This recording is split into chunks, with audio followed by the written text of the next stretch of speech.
আমার কথাগুলি যারা শুনেন, আমার ভিডিও যারা দেখেন, তাদেরকে আমি আন্তরিক ধন্যবাদ জানাই। আমার ভিডিও, আমার কথা শুনে যারা বিব্রত হন, তাদেরকে আরও আন্তরিক শুভেচ্ছা এবং অভিনন্দন জানাই।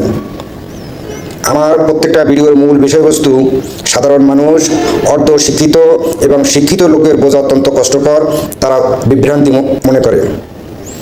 কিন্তু আমার প্রত্যেকটা ভিডিওর মূল বিষয়বস্তু বুঝতে হলে অত্যন্ত জ্ঞানী লোকের প্রয়োজন। আজকের ঐতিহাসিক সংসদ অধিবেশন ঘটছে। এই সংসদ অধিবেশনকে কেন্দ্র করে বিভিন্ন রাজনৈতিক দলের নেতারা বিভিন্ন পাল্টাপাল্টি বক্তব্য প্রদান করলেন। বিভিন্ন রাজনৈতিক দলের এই পাল্টাপাল্টির বক্তব্য কতটা বাস্তবসম্মত এবং কতটা অবাস্তব সেটা আমরা সংবিধান থেকে দেখে আসি। এই সংবিধানের 148 অনুচ্ছেদে বলা আছে, প্রধান বিচারপতিকে শপথ বাক্য পাঠ করবেন মহামান্য রাষ্ট্রপতি, প্রধান উপদেষ্টাকে শপথ বাক্য পাঠ করবেন মহামান্য রাষ্ট্রপতি, মাননীয় প্রধানমন্ত্রীকে শপথ বাক্য পাঠ করাবেন মহামান্য রাষ্ট্রপতি, প্রধান নির্বাচন কমিশনারকে শপথ বাক্য পাঠ করাবেন প্রধান বিচারপতি। এখন এই সংবিধান অনুযায়ী মহামান্য রাষ্ট্রপতি শপথ বাক্য পাঠ করায় কিনা সেটা আমরা একটু দেখে আসি।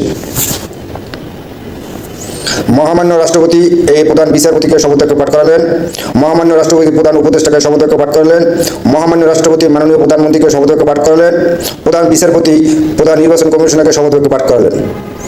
তাহলে এর মূল বিষয়বস্তুটা সংবিধানের সাথে বাস্তবের মিল আছে।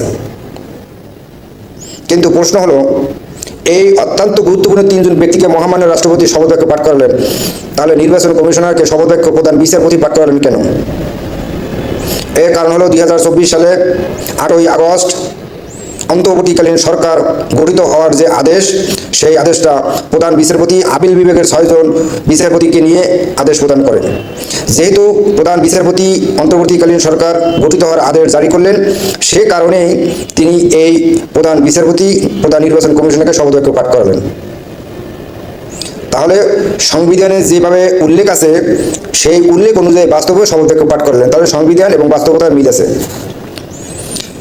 এখন দ্বিতীয় বিষয়, এই ঐতিহাসিক সংসদ অধিবেশনকে নিয়ে মহামান্য রাষ্ট্রপতিকে নিয়ে যে বিতর্ক দেখা দিল, এই বিতর্ক কে কি বিতর্ক করলেন সেটা একটু দেখে আসি।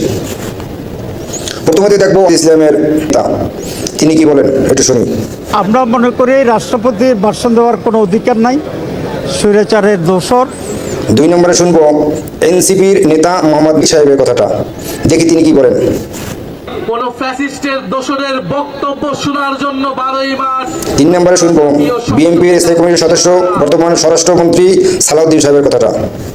রাষ্ট্রপতি সংসদ অধিবেশনের প্রথমেই ভাষণ দিবেন, সেইটা দেয়ার বিধান আছে। এখন আরেকটা ভিডিও দেখে আসি যে মহামান্য রাষ্ট্রপতি 8ই আগস্ট শুনুন। গণপ্রজাতন্ত্রী বাংলাদেশের সংবিধান অনুযায়ী এখন মূল বিষয়বস্তু হলো বর্তমান মহামান্য রাষ্ট্রপতি সংবিধান অনুযায়ী যে শপথ, এই মহামান্য রাষ্ট্রপতি প্রধান বক্তব্য দিতে পারেন, সংসদ ভেঙে দিতে পারেন, প্রধানমন্ত্রীকে শপথ বাক্য পাঠ করাতে পারেন, প্রধান বিচারপতিকে শপথ বাক্য পাঠ করাতে পারেন এবং প্রধান উপদেষ্টাকে শপথ বাক্য পাঠ করাতে পারেন। তাহলে এই মহামান্য রাষ্ট্রপতি এই ঐতিহাসিক সংসদ অধিবেশনের প্রথম শুরুতেই উদ্বোধনী বক্তব্য দিতে পারবেন না কেন? এখন এই যে 3 জন রাজনৈতিক নেতা যে বক্তব্য দিলেন, এই বক্তব্যের সাথে সংবিধানের মিল কোন ব্যক্তির? বক্তব্য অনুযায়ী সংবিধানের সাথে বক্তব্যের মিল আছে স্বরাষ্ট্রমন্ত্রী সালাউদ্দিন সাহেবের। তাহলে বাকি 2 জনের বক্তব্য এবং সংবিধানের সাথে সাংঘর্ষিক, বক্তব্যের সাথে সংবিধানের মিল নেই, অর্থাৎ সংবিধানের বিপরীতমুখী এই 2 জন কথা বলেছে। এখন যারা সংবিধানের বিপরীতমুখী কথা বলে, তারা কি খেয়ে কথা বলে, নাকি রক্তের গরমে কথা বলে, না রক্ত গরম দেখিয়ে কথা বলে, আমার বোধগম্য নয়। জাতির বিবেকের কাছে প্রশ্ন রাখলাম। আমার কথাগুলি অনেক লোকে বিব্রত মনে করবেন, পক্ষপাতিত্ব মনে করবেন, কিন্তু আমি একটি নূতন রাজনৈতিক দল স্বদেশ বাংলা দলের প্রতিষ্ঠাতা এবং চেয়ারম্যান।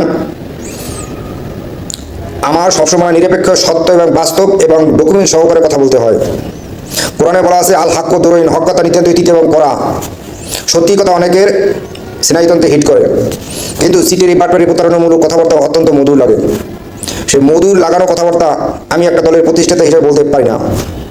আমি দেশ ও জাতির কাছে আহ্বান করব, আমাদের এই যে স্বদেশ বাংলা দলে যোগ দিন, স্বদেশ বাংলা দলকে সমর্থন দিন, স্বদেশ বাংলা দল প্রতিষ্ঠিত হওয়ার জন্য উৎসাহিত করুন। আমার স্বদেশ বাংলা দলের স্লোগান, স্বদেশ বাংলা, বাংলার জয়। আপনার বাংলা আমার বাংলা, স্বদেশ বাংলা, স্বদেশ বাংলা।